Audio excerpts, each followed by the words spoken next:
Assalamu alaikum warahmatullahi ta'ala wabarakatuh. Kamar yadda kuke gani ɗan uwa, za mu bi yadda za ka yi editing na bidiyon ka wanda ka ɗauka a KineMaster. Yanzu misali ga KineMaster ɗinka nan, kawai sai ka shiga, amma kana buƙatar ka shiga Play Store ka ɗauko ta idan baka da ita. Sai ka shiga KineMaster ɗinka kamar haka. Idan ka shiga, za ka gana inda an ka sa plus ɗin ga. Inda an sa plus ɗin nan sai ka taɓa shi. Idan ka taɓa shi shigo ma ya gudu ma wannan fuska, sai ka taɓa nan inda an karanta 16 da 9 ɗin ga. To su za ka taɓa, saboda su ne in za ka yi editing na YouTube za ka taɓa shi ka yi editing ɗinka mai kyau. Sai ka shiga, kana shiga zai kaka wannan fuska, sai ka shiga ka ɗauko bidiyon ko kuma hoton ka wanda ka yi wanda za ka yi editing ɗin shi. Sai ka ɗauko shi. Bara mu gani, ni foto zan ɗaukowa. In kuna da bidiyo sai ku ɗauko, ni bani da bidiyon da zan ɗaukowa, amma foto zan ɗaukowa yadda za ka yi editing ɗin shi kamar haka. Sai ka zaɓi bidiyo ko kuma foton da kake son ka yi editing, sai ka shiga. Bari mu shiga wannan magani. To bayan ka shiga sai ka taɓa nan inda aka sa good ɗin nan wanga wuri, sai ka yi haka.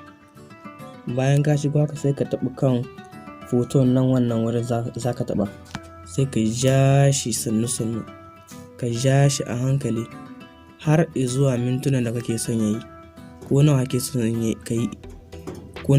yayi zai yi. Ka ja shi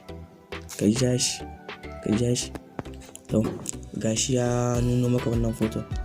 Sai ka komo nan ga, yanzu misali a ce in kana son ka kace shi, sai ka taɓa nan.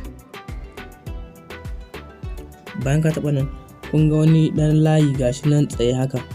To yanzu idan kana son ka kace shi ta hannunka na hagu, nan za ka taɓa saman nan wannan wuri.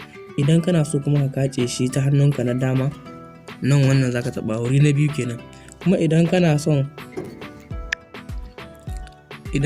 ka raba shi biyu kenan, wannan uku shi za ka taɓawa. Sannan kuma bayan kaya haka nan, sai ka taho in kana son ka aza wani bidiyo ko kuma foto saman wannan bidiyon, sai ka taɓa nan inda aka rubuta media ɗin nan, sai ka taɓa shi kamar haka. Idan ka taɓa, yanzu za ka lalabo wani foton ko wani bidiyo sai ka aza.